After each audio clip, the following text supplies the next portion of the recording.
Teacher Training Center in Kiev that fostered the growth and development of Montessori education throughout all regions of Ukraine.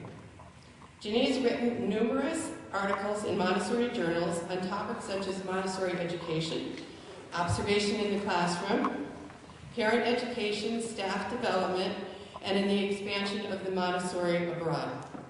She's given lectures in Ukraine, in Taiwan, and Hong Kong. Ginny holds a master's from New Brunswick Theological Seminary, New Jersey, a BS in education from Alverno College in Wisconsin, an Early Childhood Association Montessori International AMI credential, and a leadership coaching certificate from Georgetown University in Washington, D.C. She currently works as a leadership coach to Montessori heads of schools, school boards, aspiring leaders, and directors of Montessori teacher training centers. Ginny lives in the Princeton area with her husband, Tom. Together they have 2 children, both attended Montessori schools. Now, currently she has 5 grandchildren. She told me about a wonderful vacation that they took with the 5 grandchildren in a prepared environment. They are ages 7, 6, 5, 4, and 2 years old. And they all presently go to Montessori schools in New Jersey and California. I'm so looking forward to this evening. I know you're all going to really enjoy it. So without further ado, I'm going to introduce Ginny to you.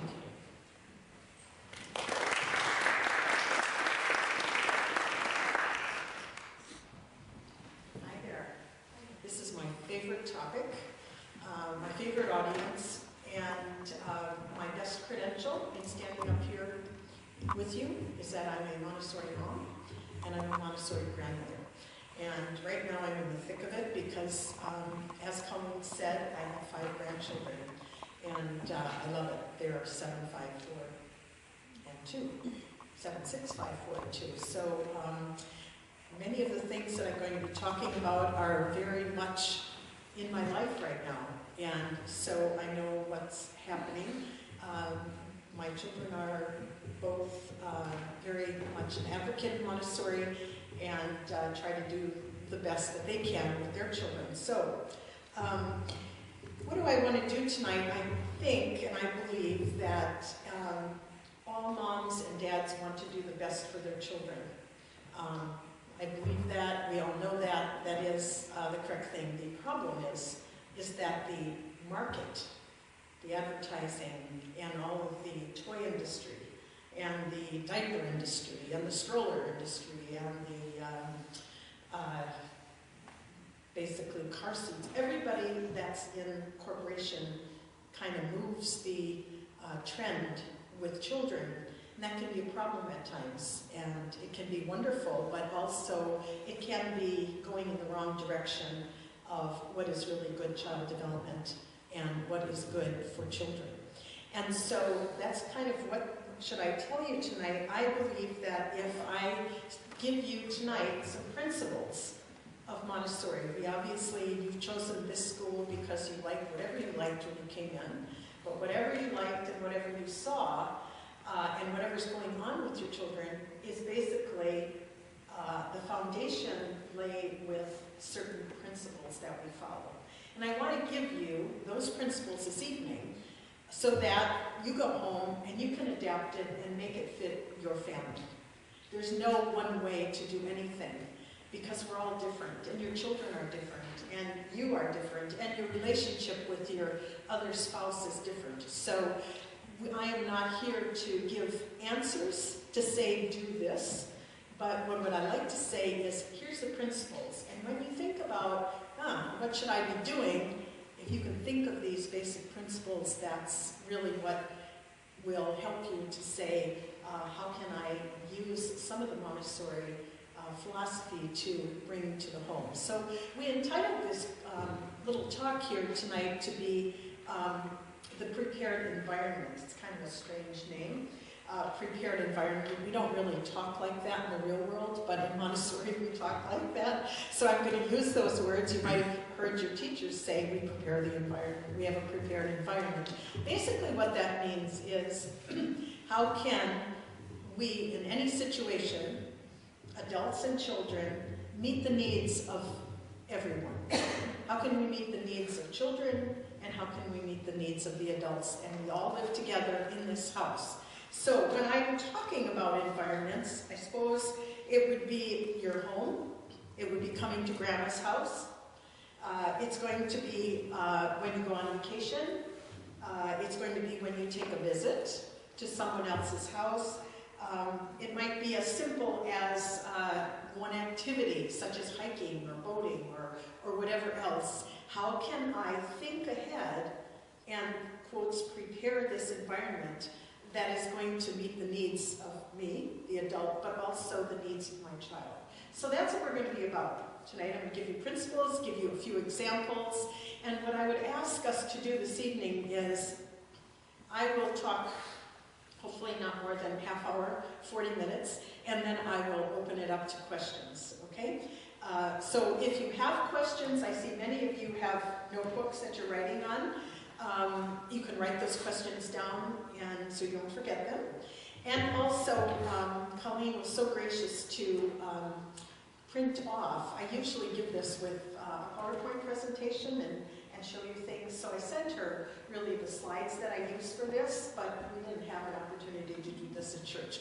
So, and by the way, I'm very familiar with church. You heard that I have a master's from the seminary, so I'm comfortable here. But you will get one of these after the talk. So make some notes that you want, but pretty much a lot of it's going to be right here in this.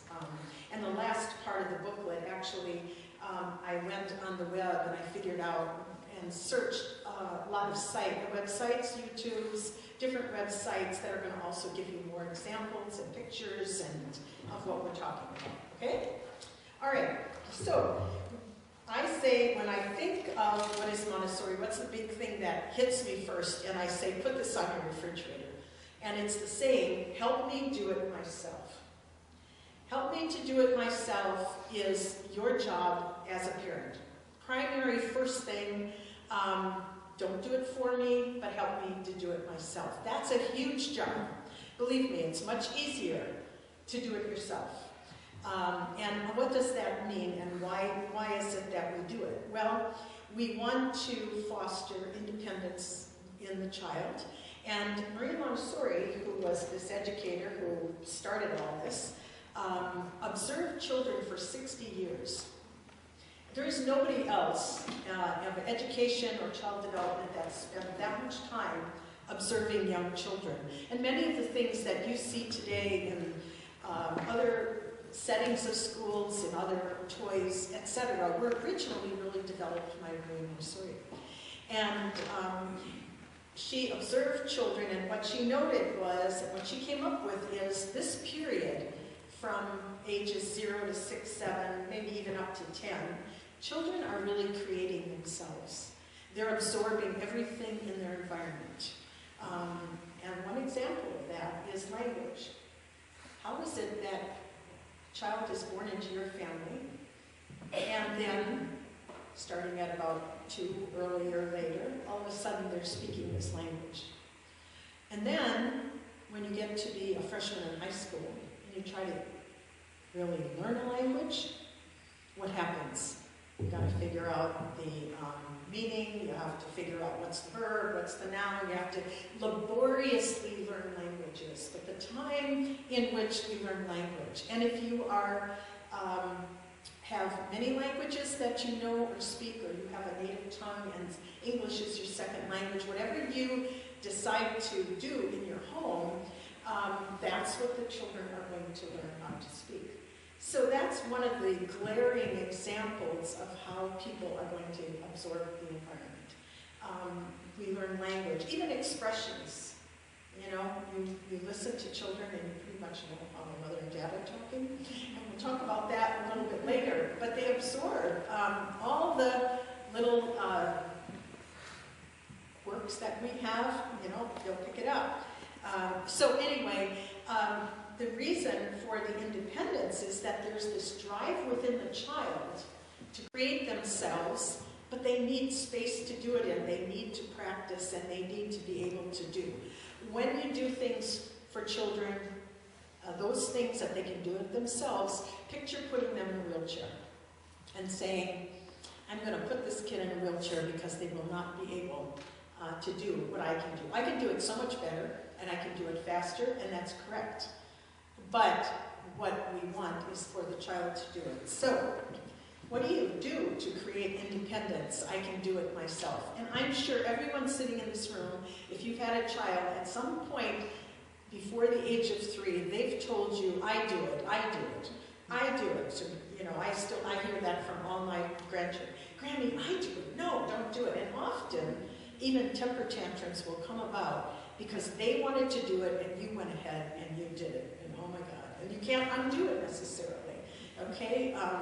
Maybe they wanted to put their jacket on and you did it for them, and then we've got a temper tantrum. Maria Montessori talks about where are the sources often of temper tantrums. So what do you do to help the child do it themselves and or give the perception that they're doing it themselves? It's much harder. All right, so if I'm going to say what I'd like to do is look at all the rooms in your house.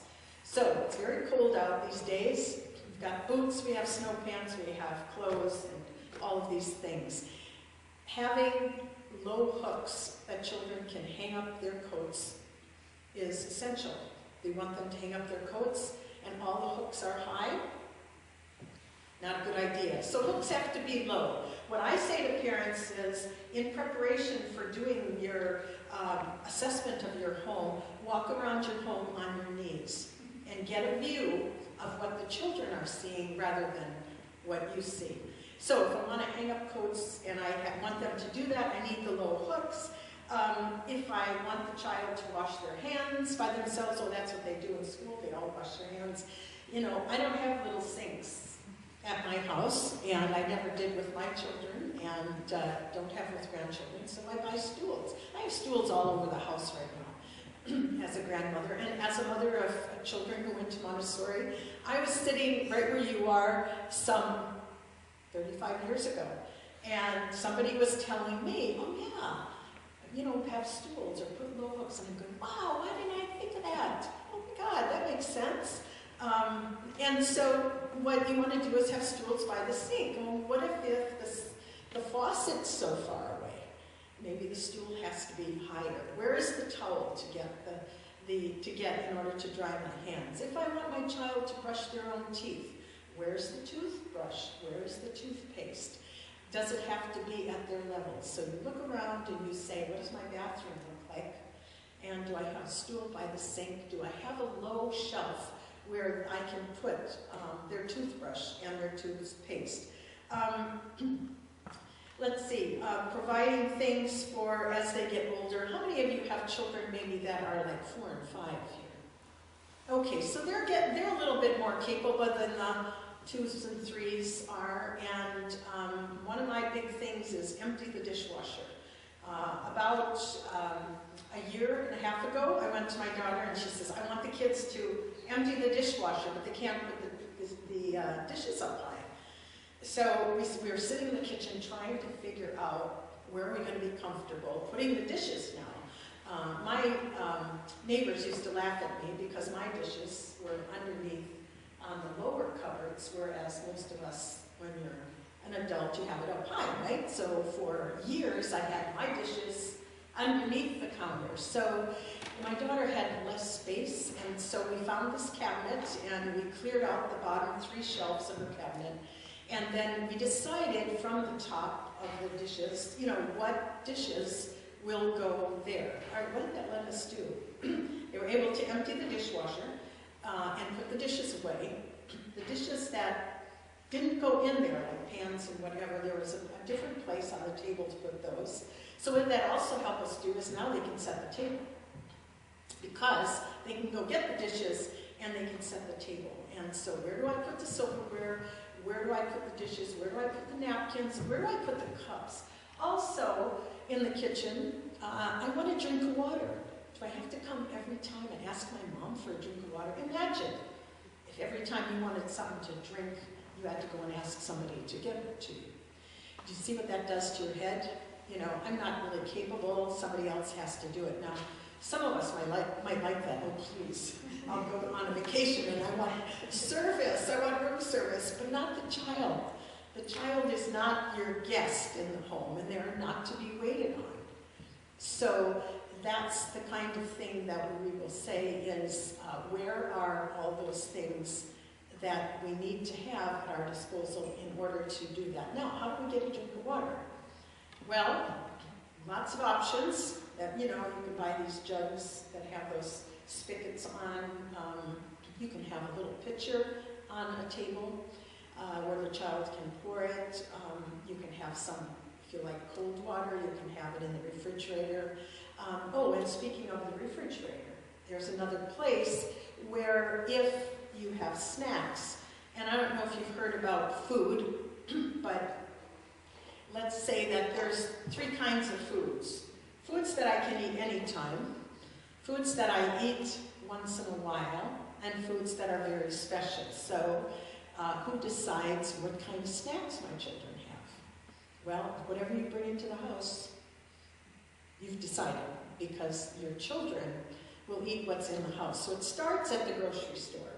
But another place that you can take a look at is your refrigerator, and clear a little space in your refrigerator, and you might have either some plastic bags, plastic containers, something on a little tray that designates this is food that you can go into the refrigerator and get whenever you feel hungry. Okay, what am I going to put on there? Cookies, cakes?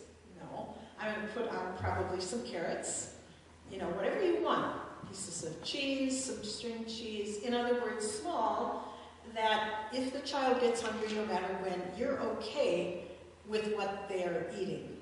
So that's another basic idea. So when you'll notice when I'm talking about independence, we're really talking about care of myself. In other words, the things that have to do with my physical needs, my clothes, my food, and my drink. So I have found the easiest. Now at my house, I have a refrigerator that you can get water from. I don't know if some of you have that. And my grandchildren who come now, they're 4, 5, and 6. So they can go to the refrigerator, push the refrigerator button, and they can have a glass. But where are the glasses? So I looked at, okay, where can I put that? So right next to my refrigerator, I have a cabinet. And in the cabinet, I have a drawer that kind of pulls out. So I put all my glasses that I'm allowing them to use. They're not my finest glasses. They're not anything that's going to break and I'm going to feel bad about if they break it. They're glasses that are quite nice plastic glasses, actually. I have those. And I also have some small glasses that are like juice glasses. And they know that they have to be very careful with those because otherwise, what happens? They break. So children are really quite careful. So they know that that's where they go. There's never a time that they have to come to me and say, Grammy, can I have a drink of water? They just go and get that. And basically, after I prepare the environment, then you kind of give a tour and you show the children where everything was. So the day that I went to my daughter's and we did her kitchen, when she picked up the children, she allowed enough time when she picked up the children before they were going to eat, to really take them and really have that be this great surprise. It wasn't just going to be wonderful because they could empty the dishwasher now, they could get their own dishes, and they could set the table. Children are prime at this age. They love it, and they love to do it. But look at all the work that goes into it before they can do that. So those are some just ideas about it. Again, if you're going to have a pitcher of water, it can't be this huge pitcher that they can't lift. It's got to be, a small pitcher. You can get your ideas from the classroom and see what the children are doing here, and go and also get some ideas about pouring.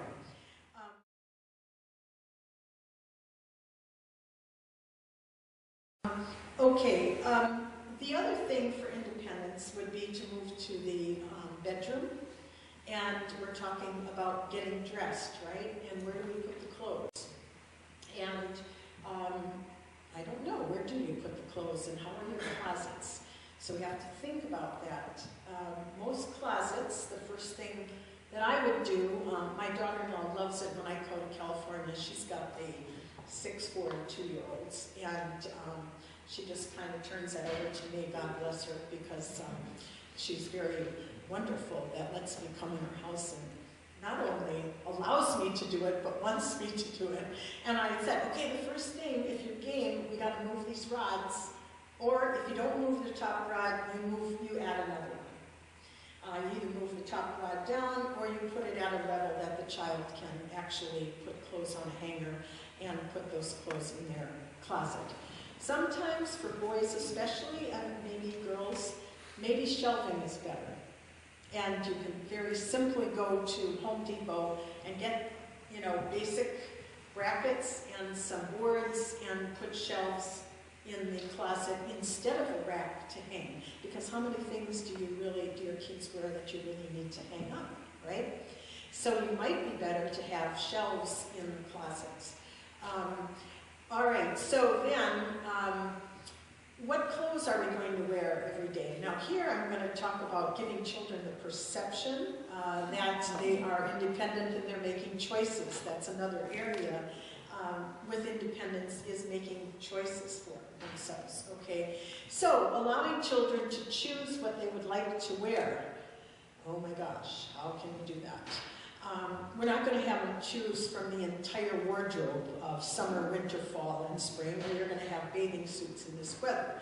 So you're going to have big fights. So what I recommend is that a bottom drawer of a dresser, a low shelf that you placed in the closet, pick 2 or 3 outfits that are appropriate for the weather, put it all together. Put the pants and the shirt and the underwear and the socks in 3 piles in the bottom drawer. And the children go to that drawer and say, what am I going to wear today? Just like you do, right? You go to your store, what should I wear today? They can do the same, but they have to pick from those 3. So you again are constantly bringing it down and bringing it to the level of the child to give choices. So this is kind of the bedroom area. A bed. Beds that are really high, I don't think people have those today anymore, but because Pottery Barn and IKEA and everybody's got the idea now that beds should be low for children. Years ago when I was raising my children, that wasn't necessarily the case. But now most people have gotten onto that. So I recommend either a mattress on the floor, a mattress on a box spring on the floor, or one of the low beds that you can purchase at, if that's your thing, at IKEA. Some people have it that they buy the mattress and the box spring, or just the mattress, and then later they add the pieces, the bed posts and the bed frame, etc.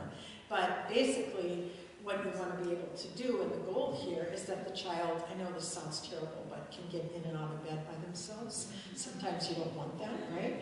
On the other hand, getting in and out of bed is a step towards independence. When I wake up, I get up. Also, though, it's a wonderful way that they make their own bed. So you have simple quilts, things that are easy, Again, I'm going to say Pottery Barn. You don't have to go to Pottery Barn, but they have lovely quilts.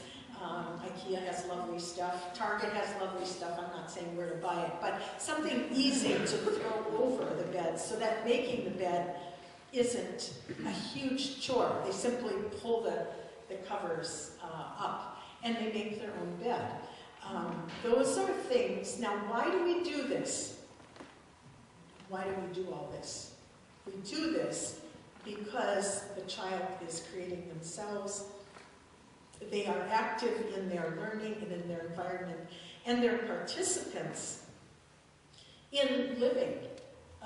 We create children, and we service children so often. Let me get this for you. I'll get you this. I'll get you that. Mommy, can I have this? Can I have that? And what does mom and dad become is somebody to get things. And we don't have to be that if we think about it. Now, there's going to be certain things where obviously the the children are going to need us to get things. But when you look at some of the daily things that children need, we don't have to be at their beck and call, because what does that create?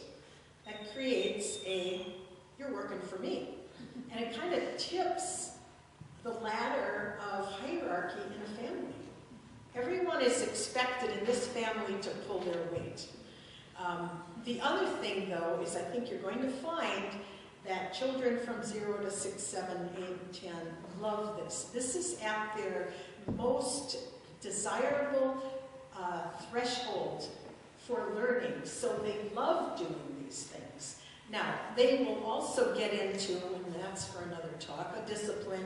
I know you can put on your shoes yourself, but I won't. If the child says, I'm not going to do it, and you know the child can put their shoes on, that's for another talk. But basically, the idea is don't do for the child what they can do for themselves.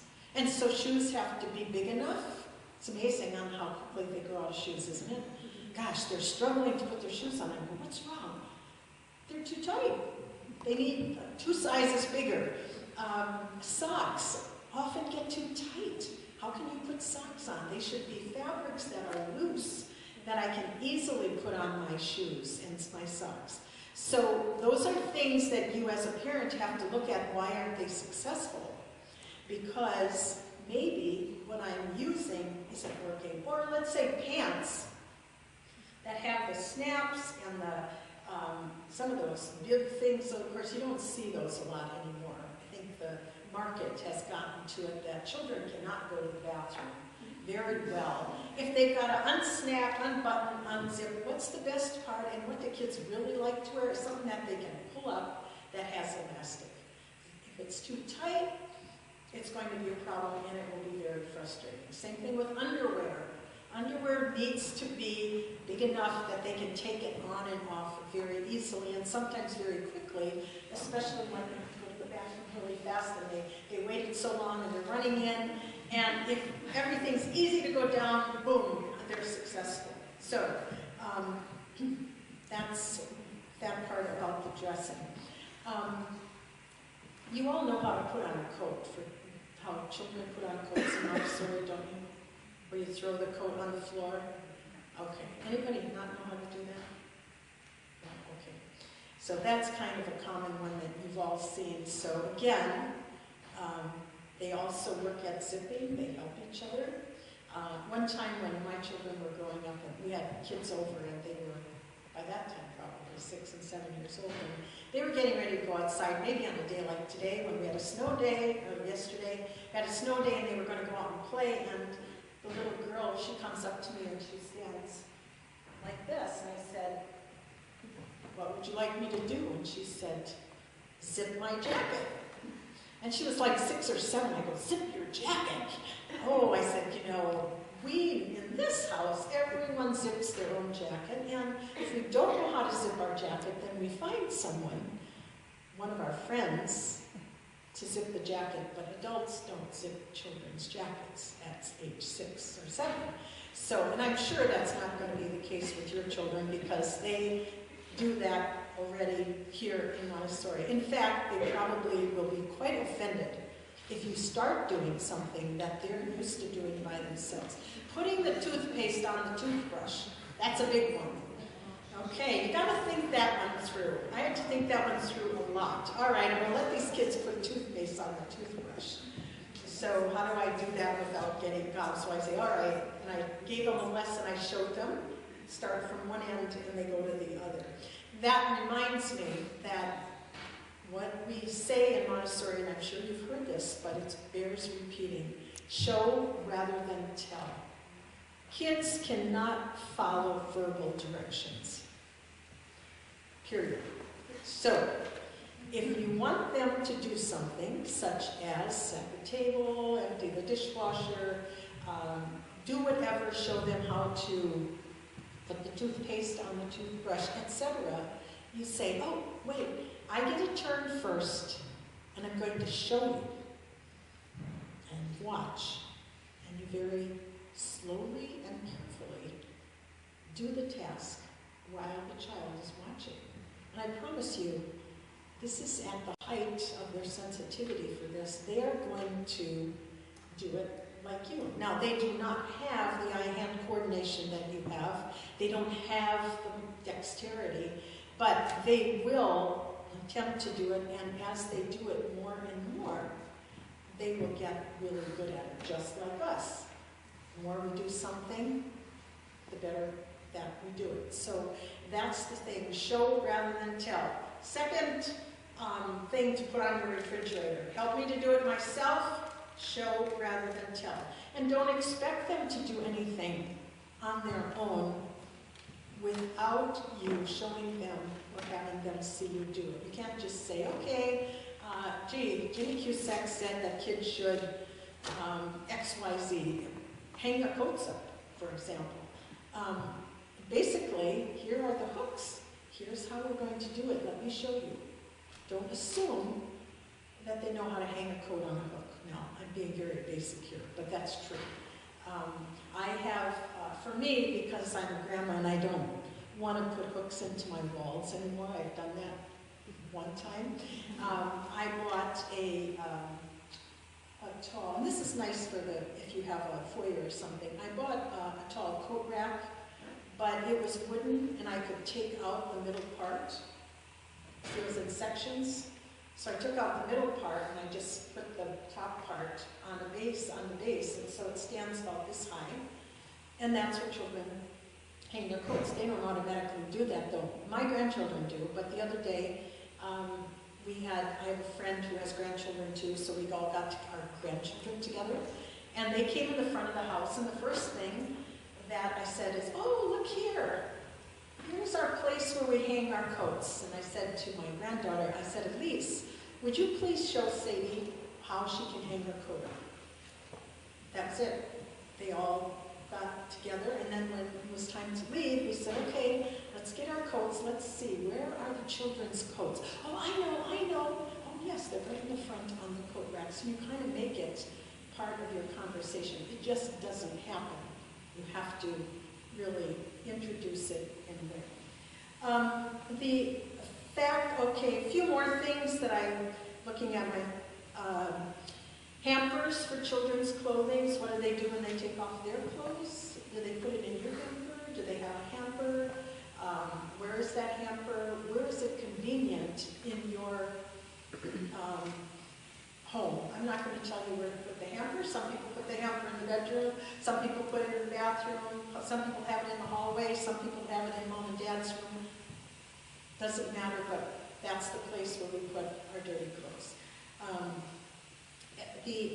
Many other things that you can have them do by themselves. So here we go with the independence again. And I'm going to give you kind of an example that isn't in the house, okay? This would be more a procedure. This Christmas, we decided to all get together in Puerto Rico. So we rented a house by the beach. And so we had all the children together, and my son and his wife and my daughter and her husband. And the beach was only 2 houses from our house, so the children could literally walk. It was a boarded off area, so they didn't even have a street. So they could walk from the house to the sandy beach, and then they could walk back. Okay, so we have 5 children at all different levels, but what happens when you go to the beach? What gets in everything is sand, all right? So what we had to do was to think through. This house was set up with a side door, and actually I went a day ahead of time and got to Puerto Rico one day ahead before everybody came. Why? To prepare the environment. I wanted this to be happy, successful, no fights, no screaming, no crying. Well, that's not going to happen totally. However, if I can do something about it, and I know that if you prepare the environment, you cut out 80% of discipline problems, I promise you. So one of the things that I did was, okay, there's a hose here next to the sink by the side door. So I'm figuring out, okay, how are we going to do this? So the first day, we all went to the beach, and when we came back, we had a lesson on what do you do when you come up to the side door. First of all, no one comes in the front door. That was closed and locked.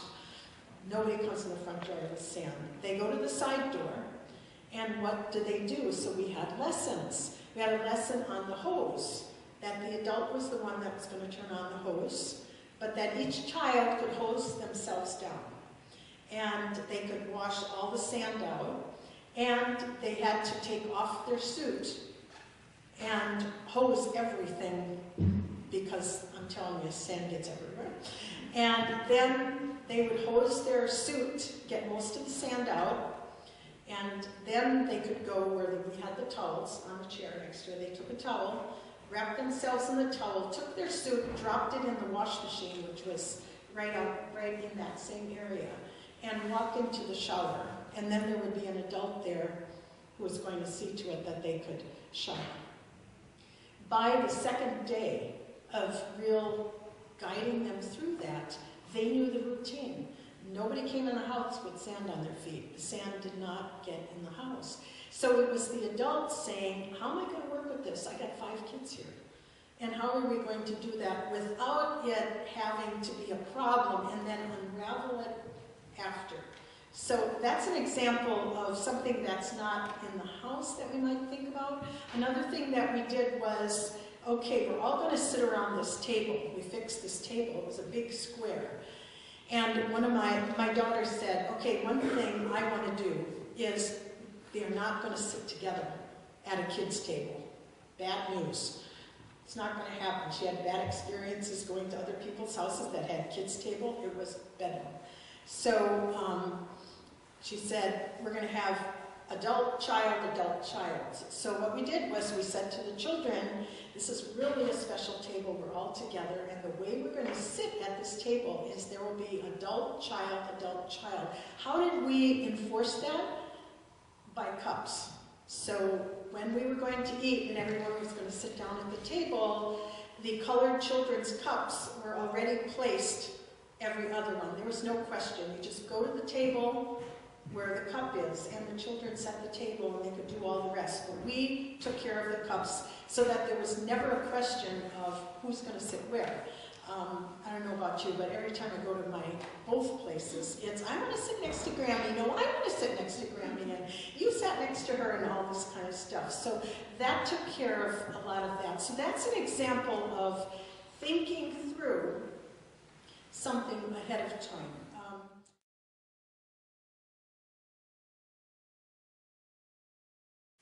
Let me see if I have any more examples. Well, I think you got the picture, right? Did you get the picture about what you have to do? Okay, so independence, how can I do it myself? That led us into the next part, and if I can do it myself, I become highly motivated. And that's the next principle, that we want to aid self-motivation. One of the paramount things that happens in a Montessori school is that we work at children being intrinsically motivated. And that's a real problem in our society today. How do I motivate kids?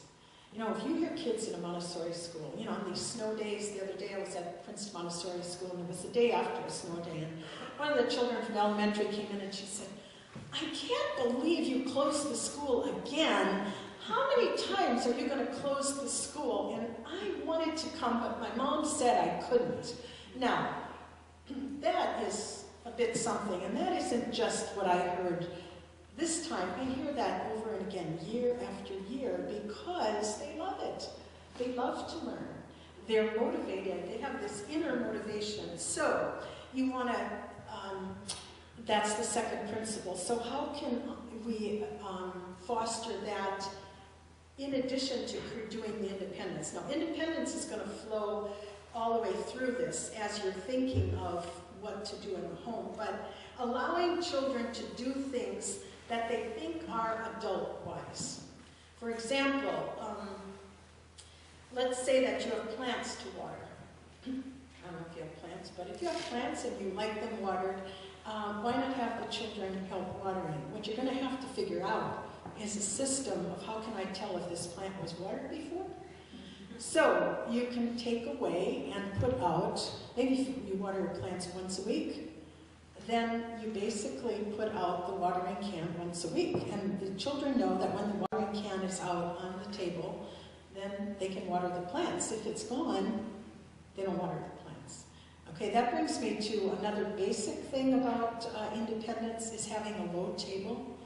I'm sure you all have low tables, right? Small table. A lot of people use it for art activities, but it's useful for a lot of other things. You might want to put your picture and your glass on the table. You might want to put different, the pitcher or the watering can, or you may want to put other things for them to do on that. So the idea of this aiding independence and having them do things that is sort of adult, let's say like you're having company, and maybe you don't have to do this, but just do it because that's participation, is they can make name cards. They can color, or they can, if they can print, they can do that.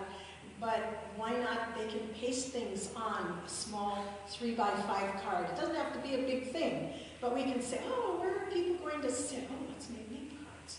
I mean, that's sort of an old-fashioned, formal, British, I'm going to a wedding thing, but for us, it's really fun because they get to participate in it. So in different settings, especially if you're celebrating holidays or whatever you're doing, you get to participate. Another thing is if you have company and people come, oh, so-and-so rang the bell, let's go. Giving the child the job of taking their coats and putting them on the bed. All sorts of kinds of things like that they can do, setting the table. One of the things that was really fun, I go back to Puerto Rico just because that was my last experience. It was my husband and my 40th anniversary. So my daughter-in-law and my daughter decided that we were going to have a party. This party was child-centered, child-run, and child-developed with, of course, the adults in the back. But it was kind of cute because my 2-year-old granddaughter, she carried the veil in, and she sat there and held this veil that they were going to plop on my head. It was just a bunch of mesh, you know. And the 2 boys that were 3 and 4, we had to take off our rings. So they each got a ring, my husband's and mine, and they were the ones that came up to give us the rings, and we had a ring ceremony. And then my 2 older grandchildren were the ministers, so they could read. So they said, do you take this, Gran? So they read this. They also made up a game of the newlyweds, and they interviewed us before, and my husband had to answer the questions, and I did. And then, those were the 2 older ones, the 6 and 7-year-olds. And then, you know, they sat them on this couch, and the exciting thing was going to be to watch us when they read the question, when the children read the question, to see what did I say and what did Grampy say. So we had a great time. It was all done. There were placemats at the table. There were placemats where they had made, they colored. They all made us cards, and they came and presented us. So the whole 2 days was children doing something for this event. Would we do this if there weren't children? Probably not. We kind of said it, right? But we had a discussion about what does it mean to be married, and how long ago, and all of this got to be part of it. So this is an example. Now that's extreme, I grant you, but the thing is to keep track in your head of what can you do for birthdays, what can you do for company coming, maybe not even company, maybe you have one night that's special at home, that you all, you know, some people can't eat dinner all together all the time. Maybe you have a special dinner once a week, and the children participate in that. These are the kinds of things that say, I belong. Also in the cleanup and putting away, all of that stuff is theirs. Okay, so we have self-motivation. Another principle. So we did independence, self-motivation, and one of the things is sense of order. Huge. But how do you have sense of order when we have tons of things? Tons and tons of of things. And why is the sense of order so important for our children? First of all, in primary, knowledge is based on order. That's really the behind reason, is that we are born into this world, and our children come into this world, and everything surrounds them. And so what do we do in Montessori? We experience all these things, but then we begin to categorize things. And even in the classroom, if you go in the classroom, you'll notice that there's certain areas in common. You know, like you have math in one place, you have language in another, the practical life in another. We put things in categories. Even a lot of the activities that the children use are put in categories. Let's take all the fruits and put them together, all the cards. Let's take all the vegetables or the meat or whatever. So we are ordering things because knowledge is based on order, and the whole point of our intelligence is the ordering of things and then the relationship between this. So it's extremely important that we honor this sensitivity period. The children, just as I said to you about language, that this is the primary time when they learn language, this is the primary time where they need to have order. It gives them security. Now, I know that drives most people crazy because we think, oh my gosh, I just can't be bothered with keeping everything so tidy. And like in the classroom, it's not that way in our houses, and we don't live that way. However, the sense of order that you can put in your house based on security. In other words, there's a place for everything and everything in its place. Where do the socks go? They always go in the top right-hand drawer. I'm not saying you have to do that, I'm just giving that as an example. Where do the underwear go? The underwear goes on the left-hand side, always in that top drawer.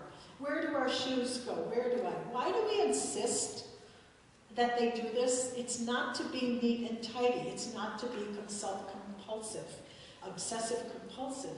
It's to encourage and foster this very highly sensitive period in the child. The need for that is great. And I know that you've had experience. If you've done something one way and then you've changed it, does that upset your child? So let's say, I don't know, give an example of, but if I always, bedtime is a good example, where we have a routine. What do we do first? We get our pajamas on, then we're going to brush our teeth, then we read a book, and then we go to bed. But if you say, well, tonight we're going to, brush our teeth first and not get our pajamas, and we're not going to read tonight, we're going to read before dinner. I mean, this is stuff that really shakes children, and a lot of times, some children are more sensitive to that than others. I'll give you an example just from, I have one grandson. Honestly, he is so sensitive to the order that it's even unbelievable to me. But I like to bike with him, so I have a bike, and I live in a 55 and older community, so we have nice roads we can go on, so we go biking. And the kids bring their bikes when they come, and we go biking. The first time that we biked, I said to break up the trip, because I think Connor was hardly 3 at the time. So I took a little bit of snack, and I said, okay, well, we'll go for a bike ride, and then we'll stop and have snack, and then we'll go for the rest of the way. I cannot go on a bike ride with that child ever again without a snack, no matter what. And we all not only have to have a snack, we have to have it in the same place that we had it the first time, which is in front of the clubhouse. And we sit down on these things by the pillar. If I do anything that is out of that, he loses it. So I have to think, okay, now I'm going to do this, but do I want to do it forever and ever and ever this way? Again, do you see how much work it takes on the part of the adult to be prepared environment Montessori? And they'll say, Grandma, you always do this. You always do this. We did it once. You always do it. So be careful, And I think you can come up with tons of examples yourself. So the sense of order, changing the routine, One of the things we're going to talk about here related to sense of order is the toy box. Did you ever think if you put all your pots and pans in a big old box, and every time you needed it, you had to dig in that box to get it? It would be frustrating, wouldn't it? Well, I think toy boxes need to hit the road. You need shelves. You put things on shelves. You don't dump things in boxes in your house. What if you put your clothes in a big old box? So, and they make these beautiful toy boxes for what? You can sit on them or whatever, but a child cannot maintain order with a toy box. So the first thing is shelves. Simple, you can go very inexpensive. You can go to IKEA. Honestly, the shelf follows me. I got to go back to Puerto Rico. I look around the house and I'm saying, I got 5 kids. They're going to get toys, but they're each going to have their toys, and they're all going to be pretty similar. And where will they be around the house completely? No, this is my toy. No, that was mine. Connor's was green. No, Elisa's is red. And I'm just thinking of this. So I look around and I see a bookcase standing about this high in this nice house, and it was about this wide, and it had these shelves. So I thought, you know what I'm going to do? I'm going to take off all those books, because we're not going to read those books anyway. I took off all the books, I put them in a big old suitcase, and I put it behind the couch, and now we had shelves. So I called all the children together, and I said, look what I found for you. Honestly, this was just waiting for you and your things. You know, all those things you got in your stocking at Christmas, and these things, well, you're each going to have this shelf. So we marked everybody had a shelf. This is where you can get your things. So they can either be in the shelf or they're in your bedroom. And that was it. We also marked everybody's toys with a marker with their initials. So if we found something on the floor that was similar, we knew whose it was. That's the prepared environment. That's the sense of order that really we're talking about. So limit the amount of toys. I don't know about you, but when my clothes closet gets so many clothes, I just don't even know what to wear. I'm this kind that says, I need to have 4 or 5 pairs of pants, I have jackets for work, I have this, and basically it's the 80-20 principle. We only use often 20% of all the things that we have. So my suggestion to you is having a spot in each room of your house of something the children can do, either on a table or on shelves, low shelves, and that you put out 5 or 6 things in each place, and you put all those wonderful things in these bins, and you put them in the garage, you put them in the basement, and then you rotate, the rotation. I do that same thing even in my house for the kids, is to say, okay, I've got these things out, I'm going to rotate it. So when you can see like they're sick of it, they don't want to play, take them out, go back to it. And honestly, sometimes I know with my grandchildren, they'll go in the garage, they'll see those bins, and then through the plastic, they'll see something they used to have. And they'll go, oh, look at that! Oh, can't I have that? Oh, that's great, Mom. You know, and I'll say, well, what would you like to take away? And you can get that. Oh, I don't want this anymore because you're sick of it. And it's like going to Toys R Us again. And that's the kind of thing. Puzzles, we have thousands of puzzles. We have thousands of books. Laying out 4 or 5 books only is much better than having tons of books either stacked up or in a bookcase that you can't see the covers. You know, that's the reason why Barnes & Noble does so well. They put out the books rather than the library. The library's kind of catching on, aren't they? They're putting out books also, but we want to see the books. So please limit your books. Limit books, limit toys, limit all of your things. Children have too much. Too many choices makes people crazy. It's like the difference between going to Sam's Club or Costco or all these huge stores or going to, you know, a corner store that has these many things. You can handle it better, right? I don't know if you read this book or have you read any research on choices that people make, that there's a level at which we can choose. And it's between, I think, 2 to 5 or 6 choices. Once we get past that, children, adults, everybody, we can't handle it. And that's done, a lot of research done on that. Okay, let's see. Another one is respect and dignity is another principle. And I'm going to just say that all these things that we've been talking about lead to respect and dignity, but I want to just highlight some of these is that how you talk to your children is how they're going to talk to you and other people. And one of the things that impressed me so much, there was a day when I did not know about Montessori, can you believe it? But it was a very long time ago.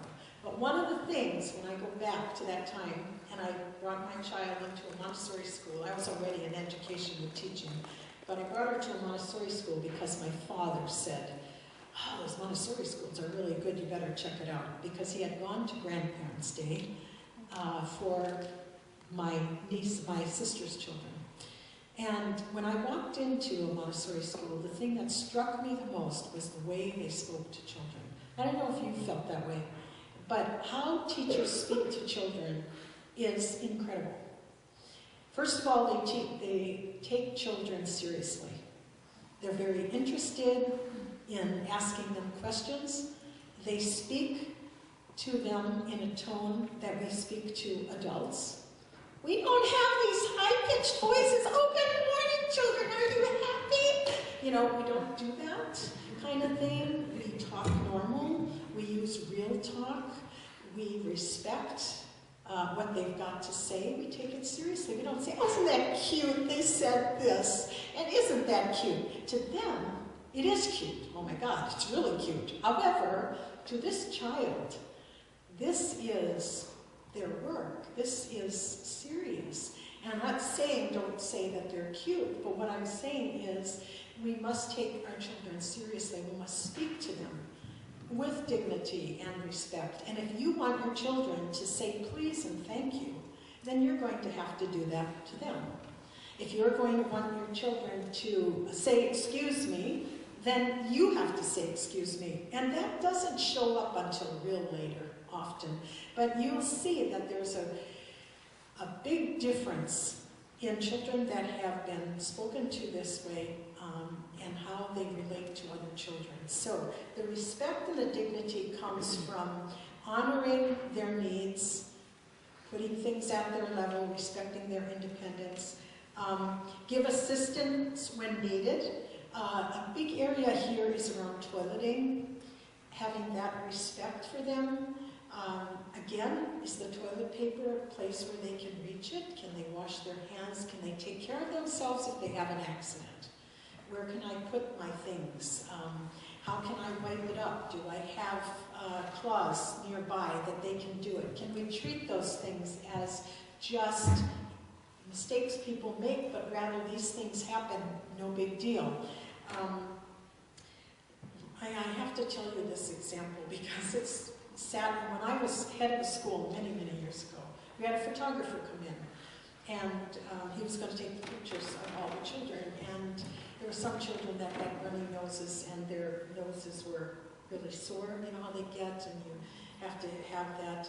Well, one of the things that we want to have for children is find a place that they can get a Kleenex. Do they have to have, can you have Kleenex around the house? Can you show them how to wipe their nose? Take them to the mirror. Show them how to do this. These are things that are bodily things that sometimes gross people out. And my photographer said, some of the children come and say, oh, he says, look at their noses. And he says, you know, get them to go and take care of that. And the way he said it, I was like livid.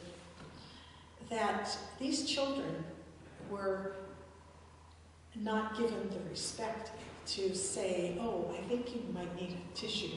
Let's go to the mirror and let's look in the mirror and see we have to clean our nose. And then you do it and you show them. And it's things like that that also are being respectful of the other person. A little bit like how do we treat others like that. Okay. The last one is concentration. That children do concentrate. We want to respect that. When they're really into something, the worst thing you can do is interrupt it. right? So that's a huge thing.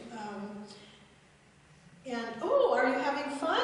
Oh, look at what you're doing. Oh, how's it going? Are you having a good time? When they're really into something. When you're really into something, let's say you're working on the computer, do you want somebody to come say, oh, are you having a good time? Are you enjoying the internet and whatever? And I know when my husband talks to me, and he's trying to say something to me, but I'm really involved in concentrating, you know what? It's irritating. So I say the same thing for the children, but one more thing, besides being irritating for the child, it breaks their concentration. And you'd be surprised how long children can concentrate on doing something. So if they're involved, let them be. That's your great time. Don't interrupt. Respect, dignity. There was one thing I wanted to say to you about.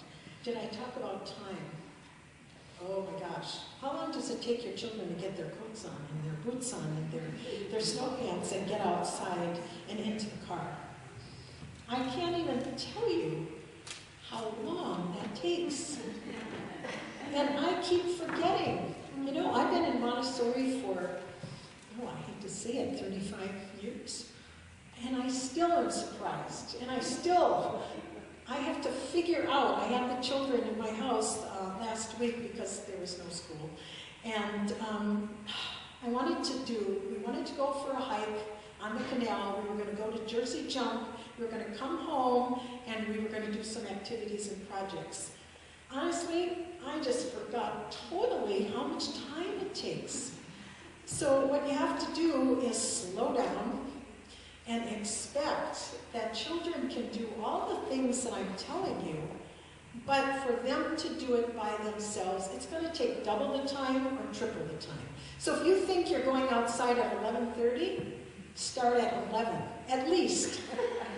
Okay? You can't just say, come on, let's go, get your coats on. And the first time, and I don't know about any of you, you might not, but when I was having my children, and now I know when I'm with my grandchildren, getting out of the house in the morning to school is unbelievable because you have to get up really early because there's so many things you have to do, but they don't do them fast. And that is probably, for me as an adult, that was the most frustrating for me. I am one of the fastest people you will probably ever meet. And when I became a Montessori teacher, I would always describe it as, I'd be like rushing, and I'd get at the door of my classroom and I would say, I'm going to put my skids on, take a deep breath. Okay. Now I'm going to walk slowly and do all this. And I'm going to do slow, and I'm going to give them time. Because that is the biggest gift you can give children is time. You don't need to do anything else. Give them your time and give them time enough. If you want them to set the table, how long do you think that's going to last? A long time. So if you're going to eat at 6, you might start at 5:15, 5:30. It takes longer for children when we're talking about putting clothes on and getting things ready. And some children are more sensitive to that than others. So your mornings could be probably better served or better, the flow could be better if you, as my son said to me one day, when he was about 7, and we were rushing. We rushed every morning to get out. I am not perfect, I'm going to tell you that. We rushed, I yelled, come on, let's go, and I got to get to work, and all this kind of, so I have those days. But what he said to me, Mom, why do you make us rush so much? And I said, because I want to let you sleep longer in the morning. He said, I don't want to sleep longer. Wake me up earlier so that I don't have to rush. And so I said, okay, why don't I wake him up a half an hour earlier? Maybe even 45 minutes earlier. That's the resolution of that. And then also a sense of order, of a routine. What do we do first, second, and third? Nobody gets their breakfast till they're dressed, or whatever you want to do. You don't get to do this unless you have this on. And that you have a routine of what do you do first, second, third, and fourth. And, another talk for discipline, bedtime, going out, but just that you know, respect the fact that children need time.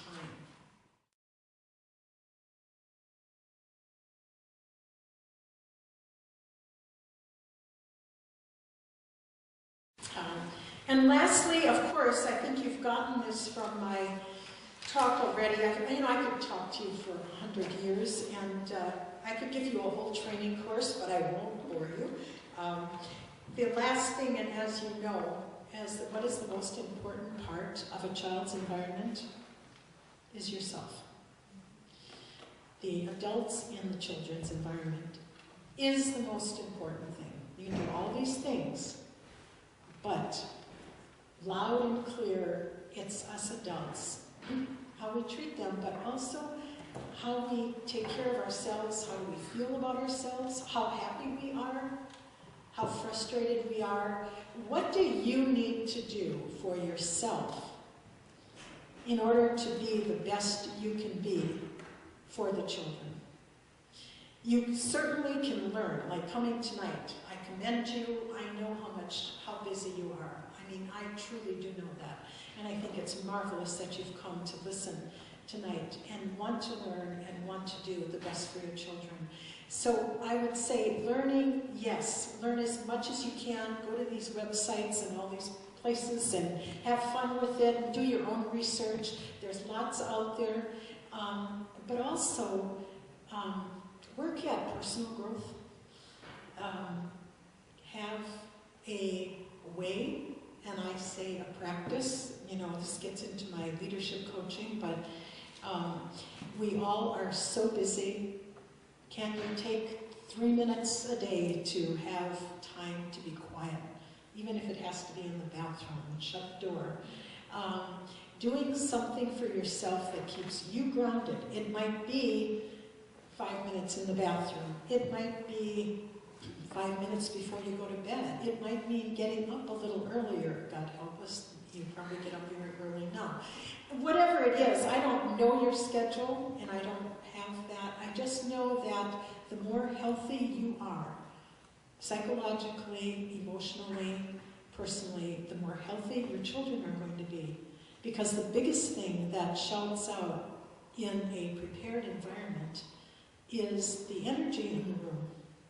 You can be doing all the right things, but if you're stressed, if you're having discord with who you live with, and that's not to say that these things don't happen, please. We all have our ups and downs and our bumps, but to just know that you will do your child the best service by personally growing yourself and improving your communication with your spouse, your partner, whatever, and always being on a growth path. You have to decide what it is you have to do for yourself to gain peace. Because when you're at peace, believe me, the energy in the house is going to be felt.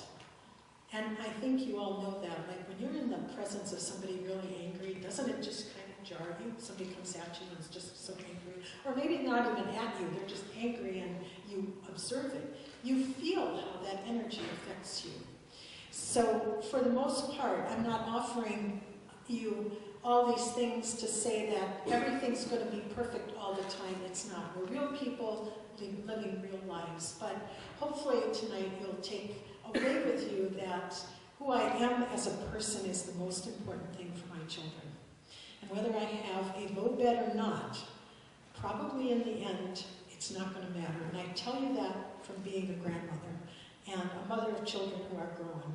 And I look back and I think of all the things that I stressed over, what was really important. And I do think it's the energy in the house, who you are as a person, and how you speak to your children, and all of that. So I want to leave you with that.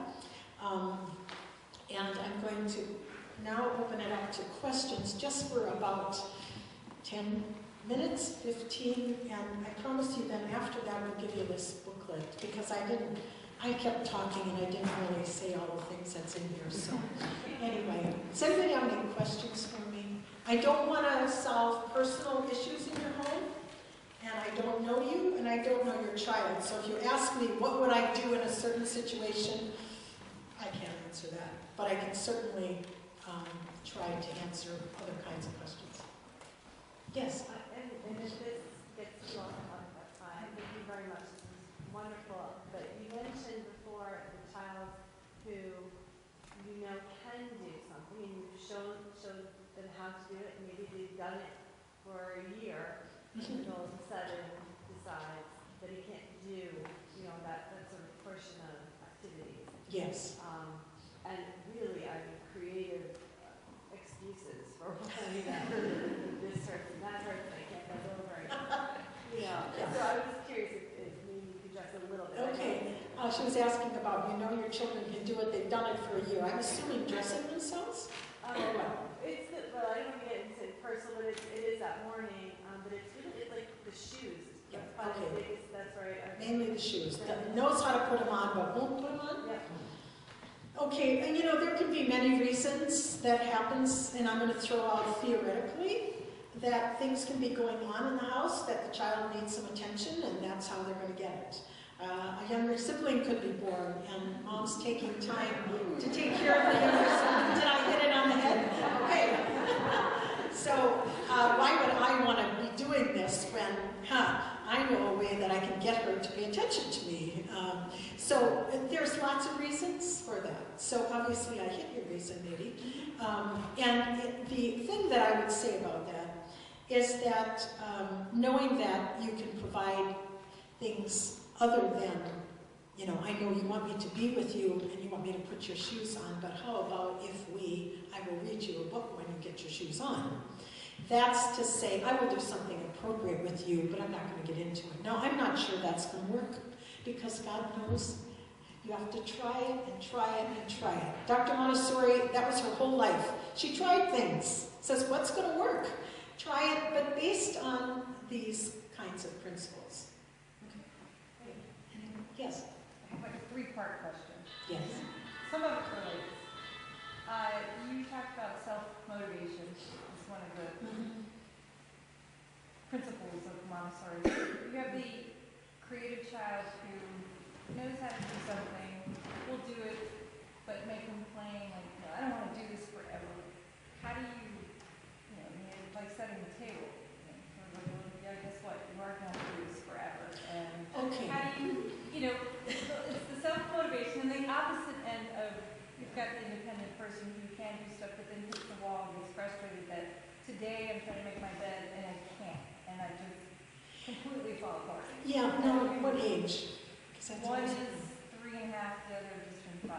And they're at opposite ends. Okay. The 3.5-year-old is, Yes. I want to do this forever. The 5-year-old is frustrated.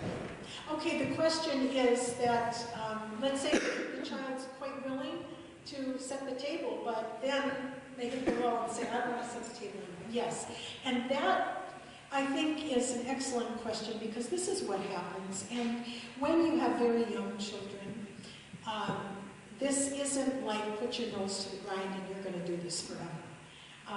Today, maybe this week we're going to set the table, and you might have a basket of things you have in your head, like, set the table, fold the laundry, empty the dishwasher, clear off the table, put the dishes in the dishwasher. They can do one of those. Typically, if you're hitting a task that is looks like a grown-up can do it, and now they can do it, they get very proud. But oftentimes children who are younger get tired of that. And I think you'll take tips from the teachers here, that children will want to do something and they'll do it over and over, then they're done. And they want to do something else. So until the children are mid-elementary, where you say, okay, this is your job, you're going to take out the garbage, for example, and you're 10 or you're 8, and this is what we do here. Even then, I'm a great proponent of family meetings. Every week, every other week, we have a family meeting. Who's doing what? What do we have to discuss? Not little kids, but when they get to be elementary. But how do you avoid what I find is like a slippery slope? If one gets away with not doing it, the other one. But see, it's not get away with it. It's one who's willing to participate. Yes. One who's saying, I don't want to do it, because I feel like you just don't want to participate, you want to play. So I've got one who's willing, you know, or who will participate, the other one who's not. And to me, if you're talking about 3, 4, and 5-year-olds, it's okay. They don't have to. And that's the difference between that and discipline. There are have-tos that you have to do. In other words, you have to get dressed.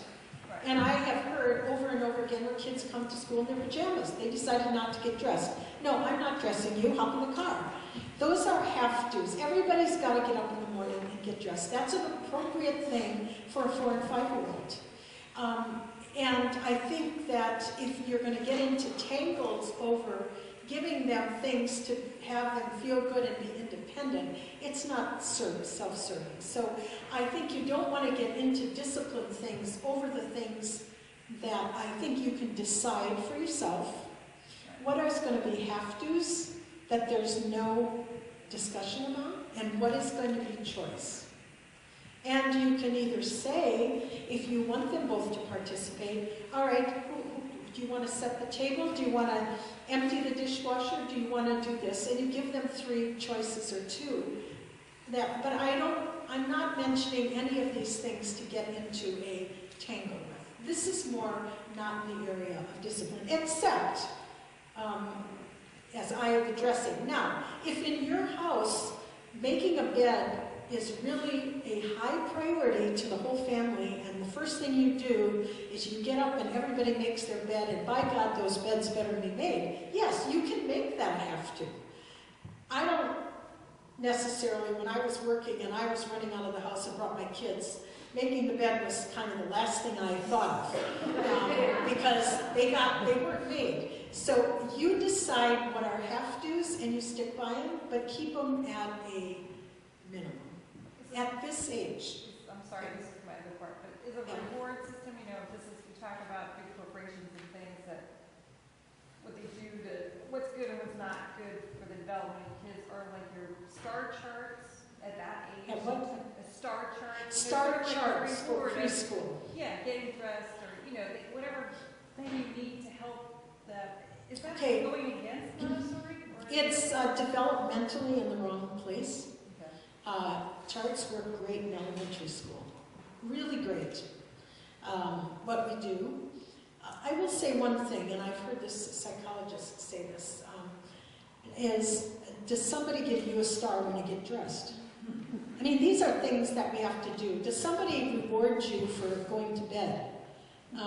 Or going to the bathroom outside of potty training? I mean, we're talking about living.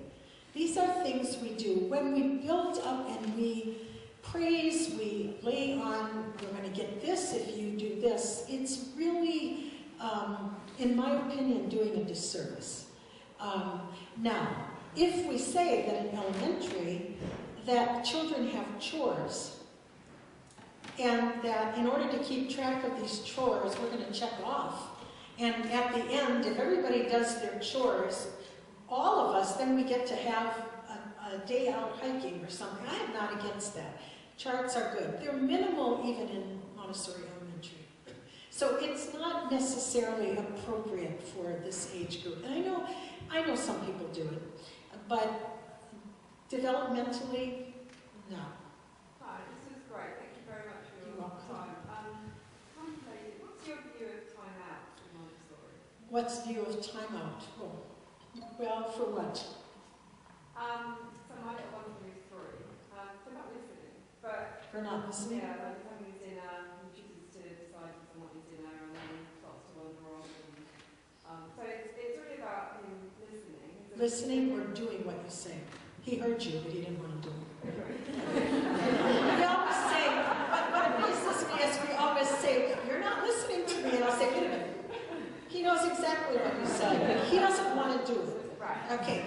So, again, appropriateness of when time out. I think time out is a good thing for when I'm with, for Mom.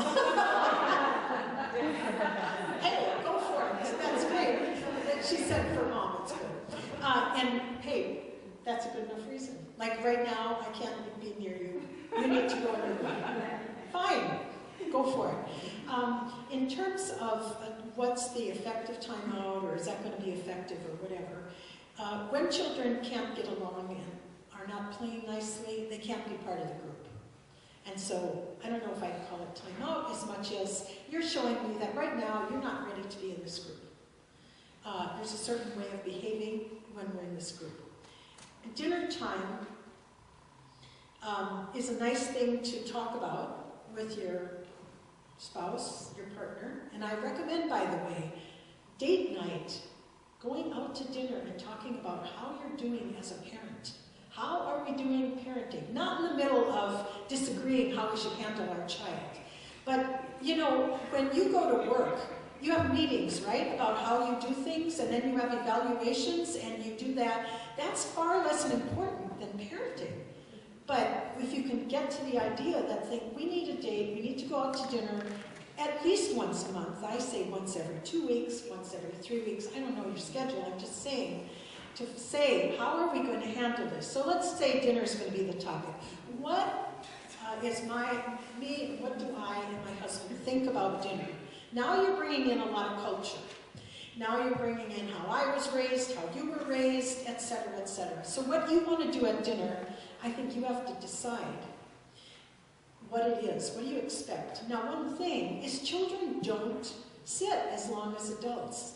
And if they are hungry, they're going to eat. And they're going to sit down and they're going to eat and it's over.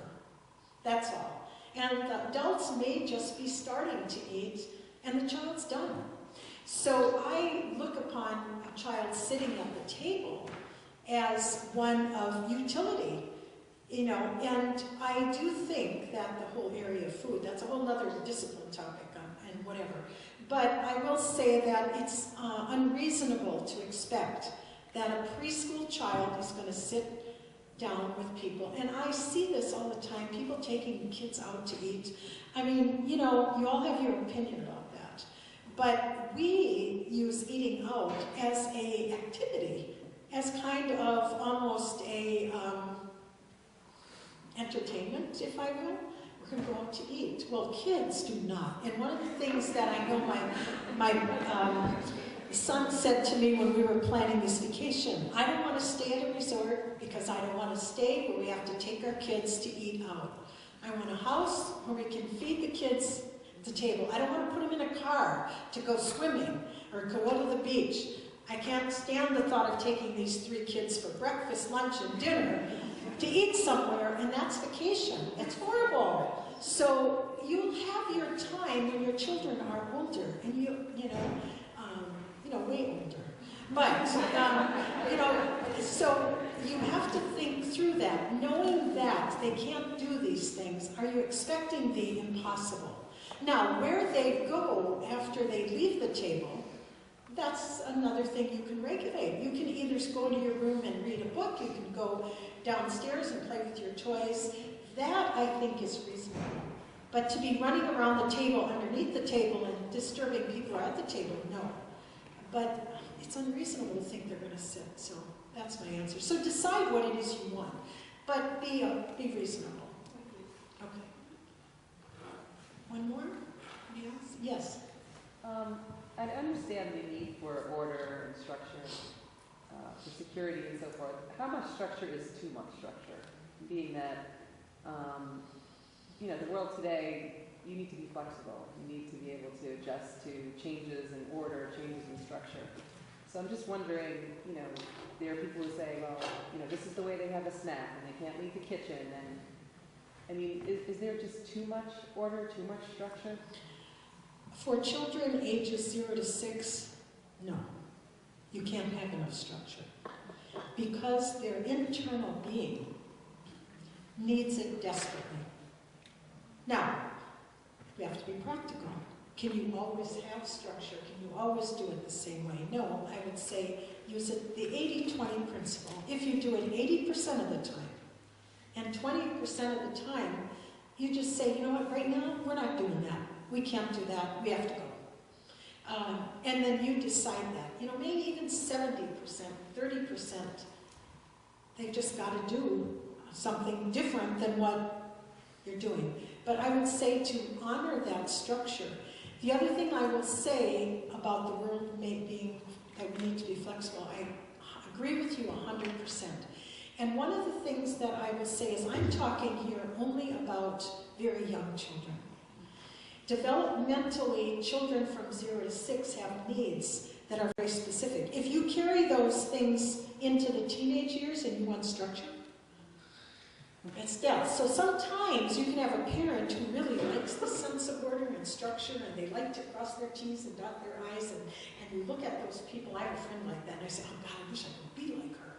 But when it came to the teenage years, to have everything like this, that is death to teenagers. So the flexibility idea is going to come with the growth of the person and their different developmental needs. An elementary child, for example, is going to understand today, yesterday we did this, today we're not going to do this. Do you understand? But I would say a mom or a dad that says we're going to do this and this, and then last minute switches it on kids and does that over and over, it's very difficult for the child. And that, I got thousands of things to tell you, but along that line, it's very important that you tell the children what is going to happen in the future. For example, if you're going to go to someone's house, prepare them.